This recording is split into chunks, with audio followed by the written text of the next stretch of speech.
I'm Randi Lynn Veenstra, and I'm a Senior Managing Director at Ontra. Winnie and I are going for a walk near our favorite pond in Central Park. Going to talk to Alejandro Canelas from Blackstone. Come join us. Hey, good to see you. Good to see you. What's going on? When did you end up in the States? When I was around 11, 12. Okay. So a lot of moving leading up to that. Yeah, you probably had some really amazing experiences, I have to imagine. Does anything stick out to you in your mind in particular? So I was thinking about this earlier today as the holidays approach. One Christmas, my family rented a riverboat in Bolivia, one of the kind of big rivers that lead up to the Amazon. And we spent a few days on it, pretty much just us. One night, the engine blew out. So we were essentially drifting in this river for almost half a day. And, you know, I was trying to soak it all in, understand where this was going. Your methodical behavior, you were like, how do I calculate this out? And in the meantime, my dad and my sister decide to jump into the river and just, you know, take a swim while we wait for, you know, the mechanics essentially to show up. And then I was thinking in the back of my mind, that's the same river we were fishing piranhas like 2 days ago. But, you know, didn't go through their head, and they were living it up. Surrounded by piranhas. It feels a little interesting that you're in the private equity asset management space. Does it feel any similar to that? Just a boat stranded, surrounded by them at all times? There's an element of that, and I think me as the lawyer kind of trying to figure out, okay, are the piranhas getting close? Are they in this part of the river as opposed to that other part of the river?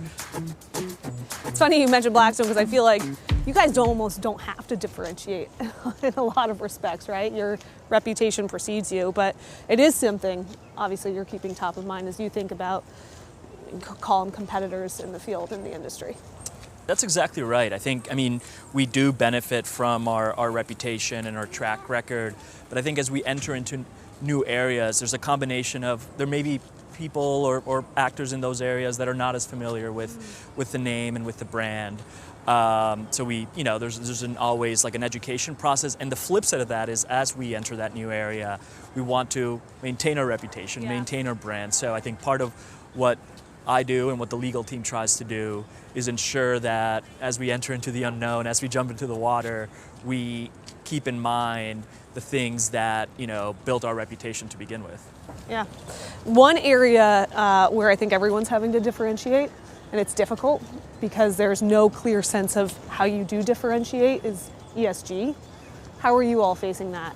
I think what's great about ESG is that it allows, at least from a lawyer's perspective, to bring in your methodical and structured way of thinking about things. She's excited. She's but excited also about ESG. But you also get to bring in other advisors that look at things from an economic perspective or from environmental perspective or more scientific perspective. And I think your role as a lawyer in the ESG world is to bring all these pieces together and try to, you know, think of a framework that you can actually operationalize as you think about new investments or new opportunities. I know another thing top of mind has been cybersecurity, data privacy. How's your team approaching that? I think with a lot of openness, and I think they're approaching it from the perspective of sometimes lawyers are assumed to not be tech savvy or at the forefront, which there's some truth to that, but in order to be an effective advisor, an effective partner to your colleagues and your clients, you need to dive into it. You need to be willing to learn from the engineers and the data privacy experts, and you can add value to their work by guiding them through the new regulations that are in place or the potential risks and liabilities that exist in that space. So I've been encouraged by how my colleagues have really embraced the opportunities to contribute as a lawyer in that space. That's great. I'll take that away for sure. Thanks, Alejandro. Thank Really you. appreciate it. Great to see you. Good to see you, Randi Lynn. Have a good one.